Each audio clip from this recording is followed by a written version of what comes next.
अस्सलाम वालेकुम नाजरीन, आप देख रहे हैं ZAH एंटरटेनमेंट। मैं हूं ज़हीर अहमद।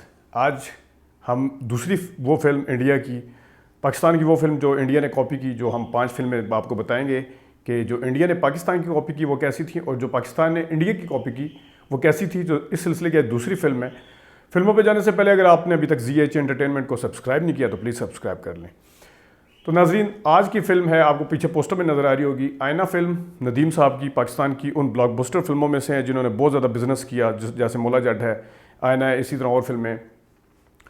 इस फिल्म को इंडिया में कॉपी किया गया प्यार झुकता नहीं के नाम से। ऋषि कपूर साहब ने एक दफ़ा कहा था कि मुझे एक दफ़ा ऑफर हुई थी प्यार झुकता नहीं। ऋषि कपूर साहब ने खैर वो फिल्म नहीं की थी, लेकिन मिथुन चक्रवर्ती ने की थी वो फिल्म, और उसमें हीरोइन का किरदार पद्मिनी ने किया था, यहाँ पे शबनम ने किया था। बड़ी ब्लॉकबस्टर फिल्म है। यहाँ पे इंडियन ख़ास तौर पे कुछ दोस्त हैं हमारे, वो कहते हैं कि जो आईना फिल्म थी वो आ गले लग जा, जो कि 73 में आई थी, शशि कपूर की और शर्मिला टैगोर साहबा की, उसकी कॉपी थी। तो यहाँ आपको थोड़ा सा क्लियर करते चलें कि उसकी कुछ इंस्पिरेशन थी, कुछ सीन थे, scene to scene, dialogue to dialogue copy नहीं था, क्योंकि उसमें शत्रुघ्न सिन्हा का साइड हीरो का किरदार था। इसमें आईना फिल्म में कोई साइड हीरो नहीं है। उसमें शादी नहीं होती है हीरोइन और हीरो की, इसमें शादी होती है। उसमें बच्चा डिसेबल होता है, इसमें डिसेबल नहीं होता। उसमें बच्चे का ज़्यादा किरदार था आग गले लग जा में, इसमें बच्चे का किरदार कम है। जब आधे घंटे की फिल्म रह जाती है उस वक्त बच्चा होता है। उसमें जब शादी नहीं हुई थी तो तलाक का इशू कैसे हो सकता था, इसमें बाकायदा तलाक होती है। उसमें हीरोइन इतना पसंद नहीं करती, वो एक एक्सीडेंटली जो होता है, जो कुछ मैं यहाँ पर दोहरा नहीं सकता, उसमें क्या होता है, बच्चा कैसे पैदा होता है, नाजायज़ होता है वो, इसमें जायज़ बच्चा होता है। और उसमें जो एंडिंग और तरह की थी, उसमें बच्चे को डिसेबिलिटी भी होती है, जिसको शत्रुघ्न सिन्हा ऑपरेशन करते हैं। तो इसमें इस तरह का कोई चक्कर नहीं है। तो ये मैं क्लियर करता चलूँ कि सीन टू सीन कॉपी नहीं है। थोड़ी सी एक आधा सीन, एक दो सीन जो थे वो हैं उसमें हीरोइन का जो बाप है वो थोड़ा सा अमीर दिखाया, उसी तरह टेढ़ा दिखाया थोड़ा सा। ओम प्रकाश ने किरदार अदा किया था। तो इसमें आग गले लग जा में और आईना में कोई रिजेम्बलेंस थोड़ी बहुत हो सकती है। और अगर इंडियन दोस्तों से ये गुजारिश है, अगर आग गले लग जा की कॉपी आईना थी तो फिर प्यार झुकता नहीं और कि जो scene to scene, dialogue to dialogue copy किया है, एक एक चीज़ कॉपी की, वो आईना की है उन्होंने, वो आग गले लग जा की क्यों नहीं की? मेरा ये बहुत बड़ा सवाल है। खैर, अभी आते हैं फिल्म की तरफ। आईना फिल्म 77 में आई, 5 साल मुसलसल चली, 400 हफ्ते इसने निकाले। और ये पाकिस्तान की उन चंद एक फिल्मों में से, मैंने जैसे पहले बताया, इस नदीम साहब, नजरुल इस्लाम साहब, माया नाज डायरेक्टर हमारे, उन्होंने इस फिल्म को बनाया, जिन्होंने पहले बंदिश और शीशे का घर, और बंदिश बाद में आई थी, शीशे का घर वगैरह फिल्में पहले बना चुके थे वो। तो नाजरीन, आईना फिल्म के अंदर सबसे पहले डायरेक्शन का देख लेते हैं। इसमें डेप्थ इतनी ज़्यादा है, इसके सीन की क्रिएशन इतनी ज़्यादा, क्योंकि नजरुल इस्लाम साहब जो डायरेक्टर थे वो अपने फ्रेमिंग के हवाले से बहुत मशहूर थे और वो डेप्थ बहुत लेके आते थे फ्रेमिंग में। इसमें काफ़ी सारे सीन आप देख सकते हैं जिसमें आपको बहुत ज़बरदस्त एक चीज़ मिलेगी। जैसे जब नदीम और शबनम यानी मियाँ बीवी होते हैं, उनको झगड़ा होता है, उसमें डेप्थ इतनी है कि वो यहाँ पे एक अखबार है जिसका नाम है जंग, वो नदीम साहब पढ़ रहे होते हैं, यानी कि वो जंग के मूड में होते हैं, जबकि वो सुलह के मूड में होती है शबनम, वो अमन पढ़ रही होती है। तो ये बड़ा अच्छा सिंबॉलिक चीज़ थी। इसके अलावा जिस वक्त हीरोइन का बाप जो जाता तो नहीं है, वो कह के जाता है कि मैं जब नाराज़गी हो जाती है दोनों की, मैं तेरे खामद को लेके आता हूँ। तो उसके बाद जो शबनम को तैयार होते हुए दिखाया गया है, जिस तरीके से शबनम फिर बाद में तैयार, मेकअप, शीशे के सामने बैठी मेकअप करती है, तैयार होती है, खुशी दिखाई है, उसके एक्सप्रेशन इतने खूबसूरत तरीके से पिक्चराइज किए गए हैं जो कि आपको प्यार झुकता नहीं में नज़र नहीं आएंगे। दिखाया उसमें भी सीन है, लेकिन इन्होंने शॉर्ट कर दिया उसको, उसके अंदर डेप्थ नहीं है। बाकायदा इसमें कदमों की चाप तक दिखाते हैं कि जब शबनम अपने आप को छुपाना भी चाह रही है कि मैं इतना बेचैनी से इंतज़ार नहीं कर रही, देख भी रही होती है, कान उसके बाहर कदमों पे लगे होते हैं कि उनका बाप आ रहा है, कि उसके साथ उसका खामद है या नहीं है। वो बड़ी खूबसूरत है। आप खुद कंपैरिजन करके देखें तो आपको पता चलेगा कि किसने ज़्यादा अच्छे तरीके से इसको शूट किया। बेतहाशा इस तरह की मिसालें बाद में, जिस वक्त एंड पे बताते हैं कि तुम चली गई थी, हमारे दरमियान में जो गलतफहमी पैदा हुई थी, उसके दरमियान में भी एक दरख्त दिखाया गया बाकायदा। दरख्त की एक तरफ शबनम खड़ी हुई है, दूसरी तरफ नदीम खड़ा हुआ है। यह भी एक सिंबॉलिक है कि दोनों एक दूसरे से अलग हुए हुए थे। फ्रेमिंग कमाल की है। दूसरा जो सबसे बड़ा फ़र्क है वो इसके गाने हैं आईना के, वो कमाल गाने हैं, कमाल गाने। आज भी अगर सुने तो मज़ा आता है। जैसे मैंने पहले बताया है, रूठे हो तुमको कैसे मनाऊं पिया, जिसमें अखबार उठाता है, वो नीरा नूर का कमाल गाना। रूठे हो तुमको कैसे मनाऊं पिया, बोलो ना। जो थीम सॉन्ग है इसमें, मुझे दिल से ना भुलाना, चाहे रोके लाख ज़माना, 2-3 बार आता है। इन पे बच्चा भी गाता है उसमें। मुझे दिल से ना भुलाना,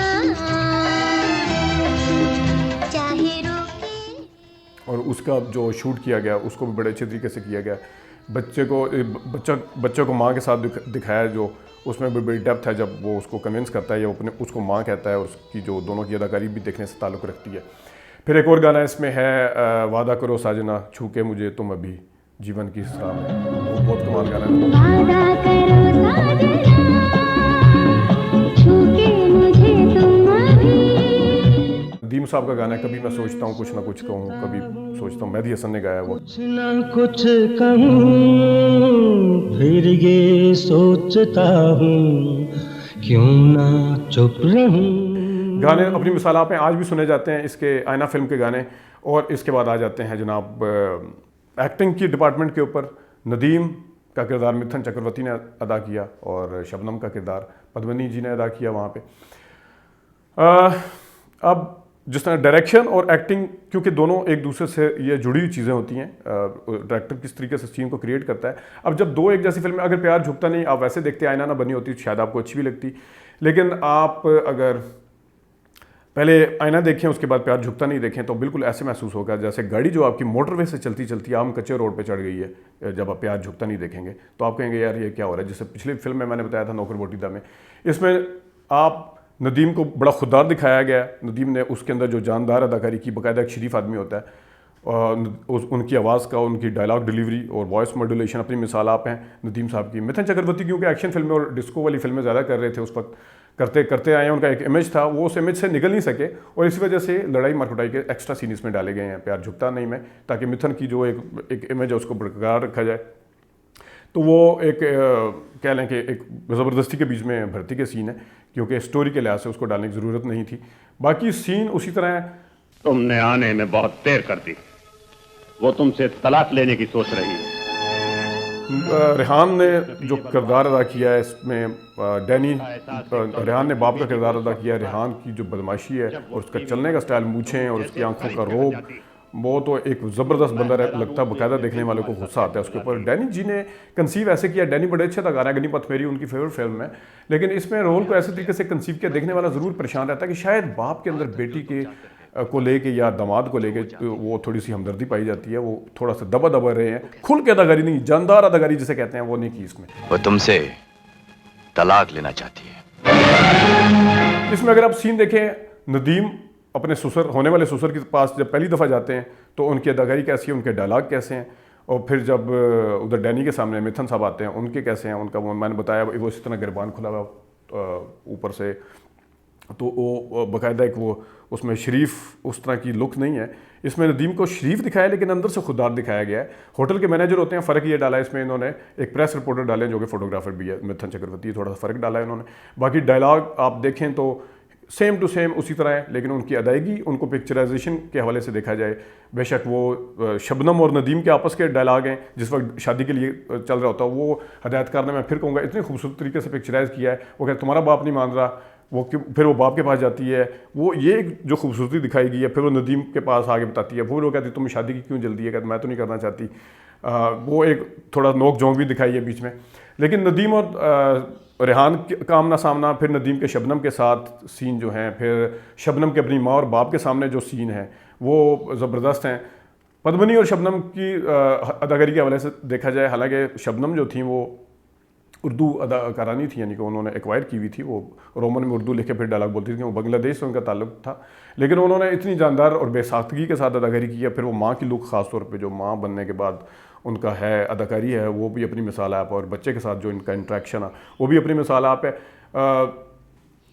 जहाँ जहाँ भी सीन उसी तरह कॉपी किए गए हैं। जिस वक्त वो छोड़ के जाती है, दरमियान में सीन है, जिस वक्त नदीम शबनम आपस में झगड़ते हैं किसी भी वजह से, तो वो कहती है तुम क्यों पड़ी हो यहाँ पे, तो वो कहती है मैं इसलिए, कहते तुम मेरे से तंग आ चुकी हो, कहते हाँ मैं तंग आ चुकी हूँ, तो अच्छा तुम लोगों की दुनिया के खौफ से पड़ी हुई हो। इस सीन का आप बेशक कंपैरिजन करें, आप स्क्रीन पे देख भी रहे होंगे तो आपको पता चलेगा। फिर आखिरी जो सीन है, जिस वक्त ये बच्चा उसको लेके आता है, फिर माँ को पता चलता है कि यही मेरा बेटा है, और ये तो हीरो जो है, हीरो साहब, ये तो इसी तरह थे, और वो थोड़ी सी गलतफहमियाँ बाप की वजह से पैदा हुई थी। तो वो जब पता चलता है, उसमें सीन में देखें कि उसने कहा तुमने भी तलाक मांगी थी, तुम मुझे छोड़ के गए थे, कहते मैं तुम्हें छोड़ के गया था, मैंने कहा था कि तुम बच्चा उधर पैदा करो, वगैरह वगैरह, जो एक फिल्मों में होता है।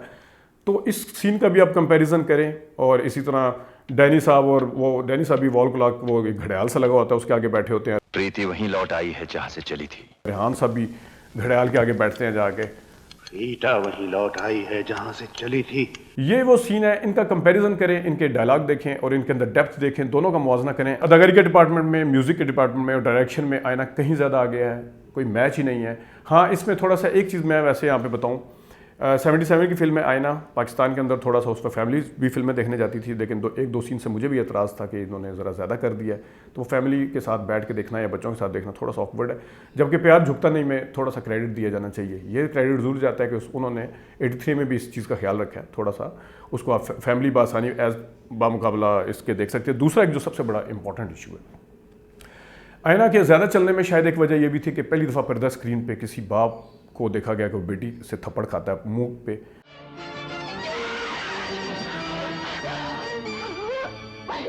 तो वो बाद में उसको हालांकि कवर भी करने की कोशिश की कि तमाचा जो है ना तुमने अपने बाप के मुंह पे नहीं मारा, फेस पे, बल्कि चेहरे पे नहीं मारा, बल्कि एक उस सोच पे मारा जो अपनी बेटियों के घर या अपनी दौलत के नशे में वगैरह वगैरह जो भी है।